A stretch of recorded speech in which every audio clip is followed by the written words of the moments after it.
Hello, welcome to the presentation of Game of Nim, assignment of SIT 215. Firstly, the problems that I faced being a student. First, I decided to create my own code, own solution, but I don't have enough knowledge of Python or C Sharp to make a code by myself. Then I got some help from online and tried my best to input my ideas. As I'm a full-time student and worker, I work and study as well. So to overcome that problem, shortage of time, I managed my time, I prioritizes my tasks and then completed it on the time. Game of Nim. It is a classical game that originated in China, and this game is played by two players. The rules of this game is that there are multiple piles and multiple stones in the piles. So the player has to choose only one pile in one turn and has to choose at least one stone from that pile. The player can choose multiple stones, but at least one. From the rule that we just discussed in the previous slide, we can conclude that the player who started the game and the initial configuration of the piles are the factors that the game depends. The game will only stops when a player is unable to move. There are two ways to play this game. One is normal play, another one's misery play.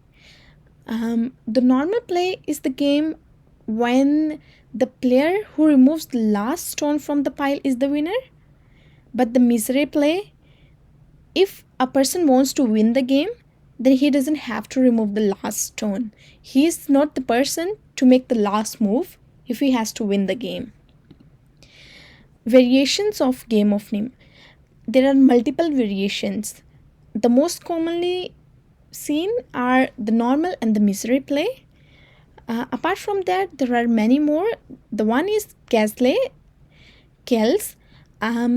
That's played with a single pile of stones, and the player only takes triple two stones at once. But in the Davson's chess, that's the further variation of Kells.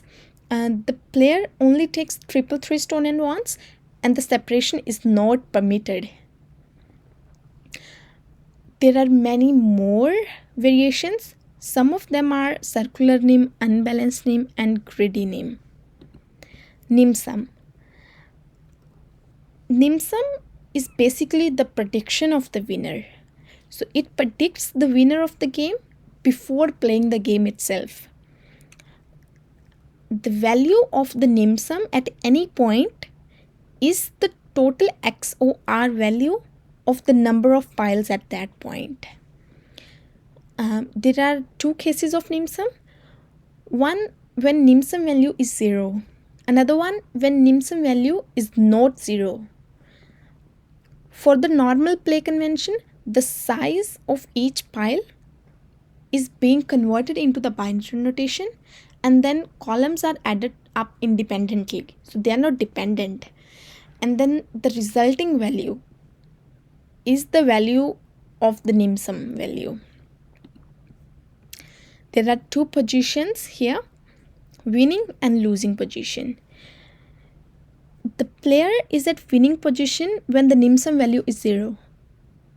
When the nimsum value is not 0, then the player is at losing position. If the player is at winning position, then if it makes moves, then it results into the losing position. And a move can only be possible from a losing to winning position. So from this, there is an optimal strategy that always converts the losing position to a winning position on each move. If in case the game started at winning position itself, then the player, whoever will make the next move, will win. If it starts at the losing position, then the player who picks the stone first will win. So there is a winning strategy. For the winning strategy, there are two absolutes. The player that's at the losing position. That means the nim sum is not 0.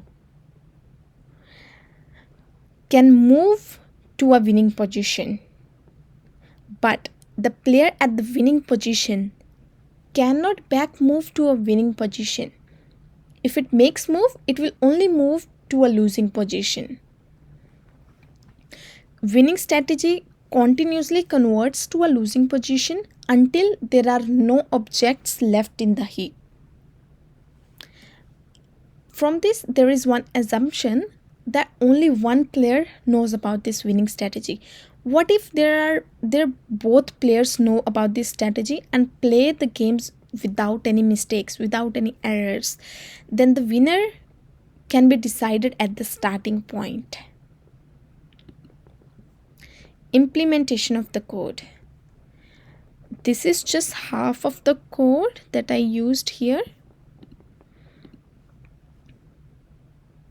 So the random value, I imported the random to pick the random value. So that's the variable play string.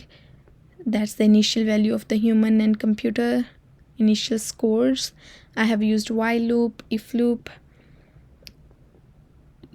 The output, so that's the output that I got from that code. Learning outcomes. I have learned about how to play the game. I have learned about the different rules, different positions, different strategies to win the game. The factors that can lead the player to lose the game or to win the game. I have got a good knowledge of the nim sum and studied about the Spag-Grundy theorem. I have also learned about some limitations of the game of nim. So what are the limitations? This game is mainly for the people that has the good mathematical skills. The player at the winning position has, if he moves, has to go to the losing position. And in the game with the computer uses nim sum logic. If two humans are playing this game and then they use the nim sum logic, then the winner is always finalized because the person who moves first to the losing position will win. Conclusion. So it can be concluded that the game of rim just moves around two methods, that's the normal play and the mystery play. Both are very similar with just one difference, that who's gonna win, that who is the winner and who's the loser. So in the normal play, the person who makes the last move is the winner, and in the mystery play, the person who doesn't makes the last move is the winner. The nim sum is logic is used to determine whether winner before starting the game itself. These are some of the references that I used. Thank you for your time and thank you for listening.